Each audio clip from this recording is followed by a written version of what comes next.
নমস্কার, আমি জ্যোতিষ সম্রাট বিনয় শাস্ত্রী। আজকে আমার ভিডিওর আলোচ্য বিষয় মঙ্গলের গোচর ফল নিয়ে। মঙ্গল আগামী 20 জুন 2026 মেষ রাশি ত্যাগ করে বৃষ রাশিতে যাচ্ছে এবং এখানে থাকবে 2 আগস্ট 2026। তাহলে এই যে দীর্ঘ সময়, এই সময়ে বৃশ্চিক রাশি বা লগ্নের জাতক জাতিকাদের উপর কীরূপ প্রভাব বিস্তার করবে? এক কথায় বলা যেতে পারে বৃশ্চিক রাশি বা লগ্নের দারুণ ভালো সময়। লগ্নপতি এবং ষষ্ঠপতি যাচ্ছে কোথায়? সপ্তমে, মাঙ্গলিক। এটা আপনারা প্রথমেই বলবেন, যেটা সবাই বলে। দেখুন, মাঙ্গলিককে নিয়ে এত ভয় পাওয়ার কারণ নেই। মাঙ্গলিক হলে দাম্পত্য জীবনে একটু সমস্যা আসে ঠিকই, তবে সেটা মেজর কিছু নয়। লগ্নপতি সর্বদা শুভ, আবার সপ্তমে বসে লগ্নের দৃষ্টি দিচ্ছে, এটা তো আরও শুভ, কারণ লগ্নকে বলবান করছে। আবার এই মঙ্গল কৃত্তিকা, রোহিণী এবং মৃগশিরা নক্ষত্র অতিক্রম করবে। তাহলে কৃত্তিকা মানে দশমপতির নক্ষত্র, রবির নক্ষত্র। আবার রোহিণী মানে চন্দ্রের নক্ষত্র, ভাগ্যবতীর নক্ষত্র। আবার মৃগশিরা তো তার নিজেরই নক্ষত্র, ফলে নক্ষত্রগতভাবেও শুভ। আপনারা যদি কেউ বলেন যে একেবারে বাজে যাচ্ছে, তাহলে জানতে হবে যে আপনার রাশিচক্রে মঙ্গল খুব দুর্বল বা পীড়িত, অথবা কোনো মঙ্গলের এন্ট্রি অশুভ গ্রহের দশা আপনার চলছে। তাহলে আপনি নিকটবর্তী কোনো জ্যোতিষকে দেখিয়ে নেবেন। জ্যোতিষের কাছে গেলেই পাথর পড়তে হবে, কবচ পড়তে হবে, তাবিজ পড়তে হবে, এমনটা নয়। আপনি একটু কনসাল্ট করে নেন কখন আপনার ভালো সময়, সেইভাবে চলুন, জীবনটাকে আনন্দময় করুন। যাই হোক, তাহলে লগ্নপতি হিসাবে আপনার কি হবে? মঙ্গল এনার্জি দেবে, কারণ মঙ্গল এনার্জি দেয়, মঙ্গল সাহস দেয়, মঙ্গল শৌর্য বীর্য, মঙ্গল জমি জায়গা বিষয় সম্পত্তি, মঙ্গল ভূ সম্পত্তি গৃহ বাড়ি, মঙ্গল দেয় সাহস, Mangal defence line, administrative department, hard work, অনেক কিছু মঙ্গল হাতে বহুত কিছু আছে। আমাদের জীবনে এগিয়ে যেতে হলে প্রথম দরকার সাহস বা এনার্জি, যেটা দেয় মঙ্গল। তাই লগ্নপতি হিসাবে মঙ্গল কী হবে? আপনাকে এই সাহসের সঙ্গে এগিয়ে নিয়ে যেতে সাহায্য করবে। আপনার এনার্জি বাড়বে, সাহসের সঙ্গে আপনি সমস্ত কাজ করতে পারবেন। যে কাজগুলো আপনি করতে পারছিলেন না, যে কাজ হবে হবে না দ্বিধাদ্বন্দ্বের মধ্যে ছিলেন, সেই কাজগুলো এখন করতে পারবেন। এই ভালো সময়কে কাজে লাগান। মঙ্গল লগ্নপতি, তার মানে শরীর সুদৃঢ় থাকবে। এই মঙ্গল নানা রোগের হাত থেকে আপনাকে বাঁচাবে। আপনি হয়তো বলবেন ষষ্ঠপতি রোগের, সপ্তমপতি মারক স্থান, কিন্তু লগ্নপতি সর্বদাই শুভ। সুতরাং ডেভেলপমেন্ট আপনার জীবনে আনবে, এনার্জি দেবে। যারা বয়স্ক লোক আছেন, যারা নানা রোগে ভোগেন, বিশেষ করে সুগার, আলসার বা pressure, high pressure, low pressure ইত্যাদি নানা রোগে ভোগে, রক্ত সংক্রান্ত পীড়া, অনেকটা বেটার থাকবেন। তার লগ্ন সপ্তমে যেমন মাঙ্গলিক, তেমনি কিন্তু কেন্দ্রস্থানও বটে। এইবার সপ্তমের, আমি সপ্তমটাকেই ধরি। সপ্তম থেকে আমাদের কী দেয়? আমাদের বিবাহ বিচার হয়। এই সপ্তম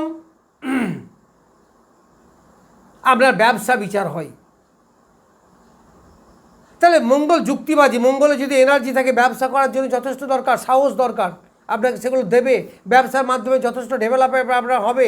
আবার ওই সপ্তমের থেকে লগ্নে দৃষ্টি দিচ্ছে তার নিজের ঘরে, তাহলে ব্যবসার মাধ্যমে আপনার অর্থ উপার্জন বৃদ্ধি পাবে। এই মঙ্গল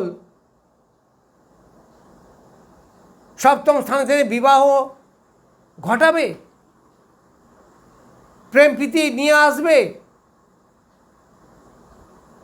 তবে কিছু কিছু ক্ষেত্রে একটু নেগেটিভিটি, যেটা বলা যায়, একটু একটা বাধার সৃষ্টি হয়।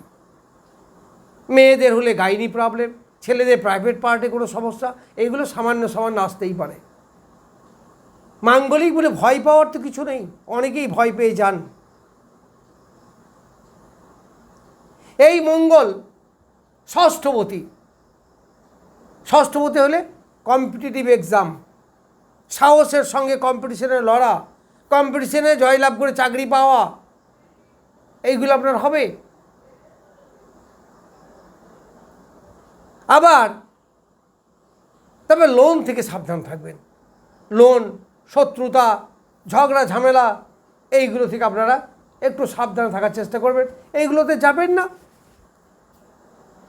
মঙ্গল কোর্ট কাছারিকেও নির্দেশ করে, কিন্তু যে তিনটে নক্ষত্র পাচ্ছে তিনটেই তার মিত্র নক্ষত্র। তাহলে প্রথমে থাকবে দশমপতির নক্ষত্রে, ফলে আপনার কর্মের ডেভেলপমেন্ট এটা নিশ্চিত। দ্বিতীয় থাকছে রোহিণী নক্ষত্র, ভাগ্যবতী চন্দ্রের নক্ষত্রে, তাহলে ভাগ্যের ডেভেলপমেন্ট আনবে, ভাগ্যের একটা আমূল পরিবর্তন আনবে, এবং সেই পরিবর্তনটা অবশ্যই ডেভেলপমেন্ট, উন্নতির দিকে, কর্মের পরিবর্তন, সাময়িক কালের জন্য বিদেশ ভ্রমণ, তীর্থ ভ্রমণ, স্পিরিচুয়ালিজম মানে যেটা বলা হয় ঈশ্বর তত্ত্ব, এইগুলো কিন্তু আপনি এই সময় পাবেন। পিতার সঙ্গে সখ্যতা বৃদ্ধি, পিতার উন্নতি, পিতার শরীর স্বাস্থ্য ভালো, এগুলো হবে। তারপর যখন 5 নক্ষত্র আসবে মৃগশিরায়, তখন তো তার নিজের নক্ষত্র, আরও ডেভেলপমেন্ট, আরও এনার্জি, আরও দক্ষতা, আরও স্কিলনেস বৃদ্ধি, এইগুলো কিন্তু আপনি এই সময় পাবেন।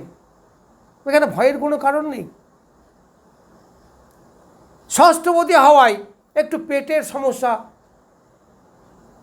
এইগুলোতে ভুগতে পারেন। দেখুন, আমাদের শরীর সামান্য সমস্যা, একটু বাধা, একটু বিপত্তি, এগুলো তো আসবেই জীবনে চলার পথে। এগুলোকে অ্যাভয়েড করুন, সাহসের সঙ্গে এগিয়ে যান। আপনি যদি উঠে দাঁড়ান, তাহলে মঙ্গল আপনাকে সাহায্য করবে এগিয়ে যাওয়ার জন্য, আপনি এগিয়ে যেতে পারবেন। এই মঙ্গল তার 3টে দৃষ্টি আপনারা জানেন। মঙ্গলের 4র্থ দৃষ্টি পড়ছে কোথায়? সিংহ রাশিতে। তাহলে বৃশ্চিক রাশি বা লগ্ন সাপেক্ষে 10ম স্থান, তাহলে কর্মের ডেভেলপমেন্ট, কর্মের প্রসার বৃদ্ধি, জীবনের বিস্তার। যারা স্টুডেন্ট তাদের মার্কশিট পরিষ্কার, পড়াশোনাতে অ্যাটেনশন বৃদ্ধি, পিতার ইনকাম বৃদ্ধি, এইগুলো পাবেন, অবশ্যই পাবেন। বিশেষ করে যখন 4 নক্ষত্র যাবে। কবে যাবে না? 4 জুলাই এই রোহিণী 4 নক্ষত্রে যাবে। তখন দেখবেন পিতার ইনকাম বৃদ্ধি হবে, ভাগ্যের একটা পরিবর্তন হবে। আবার 23 জুলাই 5 নক্ষত্র মৃগশিরা নিজের নক্ষত্রে যাবে, তখন আরও ডেভেলপমেন্ট হবে, এনার্জি আরও বৃদ্ধি পাবে, শরীর স্বাস্থ্য আরও ভালো থাকবে, মন মানসিকতা ভালো থাকবে, এগিয়ে যাওয়ার যে এনার্জি, কর্মে সফলতা, এইগুলো আপনারা পাবেন। কারণ লগ্নপতি সপ্তমে থেকে লগ্নে দৃষ্টি দিচ্ছে। লগ্ন বলবান তো সব বলবান, গাড়ির ইঞ্জিন তো লগ্ন। সে যতই বিপদে করুক না কেন, যদি লগ্ন বলবান হয় তাহলে বিপদে ফেলতে পারবে না, ঠিক উদ্ধার হয়ে যাবে। আবার এখন ভাগ্যস্থানে বসে আছে দেবগুরু বৃহস্পতি, আরও সহায়তা করছে। তা যে কোনো দিক থেকেই যাই না কেন, এই বৃশ্চিক রাশি বা লগ্নের কিন্তু বেশ ভালো সময়। এই বৃশ্চিক রাশি বা লগ্নের 3য় স্থানে মঙ্গল তুঙ্গ ক্ষেত্র হয়। তাহলে এনার্জি, সেক্ষেত্রে এনার্জি বৃদ্ধি, ধৈর্য বৃদ্ধি, কর্মের স্থিতি লাভ, এইগুলো আপনারা এই সময় পাবেন। এইবার মঙ্গলের 8ম দৃষ্টি পড়ছে কোথায়? ধনু রাশিতে। তা ধনু রাশি মানে বৃশ্চিক রাশি বা লগ্নের 2য় স্থান, ধনস্থান। তাহলে এই মঙ্গলের মাধ্যমে আপনার কী হবে? ধন বৃদ্ধি হবে, পরিবার নিয়ে আপনি সুখে শান্তিতে থাকতে পারবেন। বিবাহ অনুষ্ঠান অনেকেরই হবে, বিবাহের মাধ্যমে পরিবারের সদস্য বৃদ্ধি। তবে ভাষা একটু কর্কশ হতে পারে, একটু সাবধানে বলবেন। কথাবার্তার মধ্যে অনেকে চটে যেতে পারে। বেশি স্টেট কাট, বেশি কর্কশ ভাষা ইউজ করবেন না, তাতে অনেকে চটে যাবে। এই সে আপনি অনেকটা যুক্তিবাদী হবেন। এই যুক্তি থেকে বেশি যুক্তিবাদী হবেন না, মানে এক কথাই কম কথা বলবেন, যতটুকু প্রয়োজন ততটুকু বলবেন, বেশি কথা বলবেন না, তাতে আপনার সমস্যা বৃদ্ধি হবে। যাই হোক, বৃশ্চিক রাশি বা লগ্নের উপর মঙ্গলের প্রভাব সম্বন্ধে কিছু বললাম। নমস্কার, আজ এ পর্যন্তই।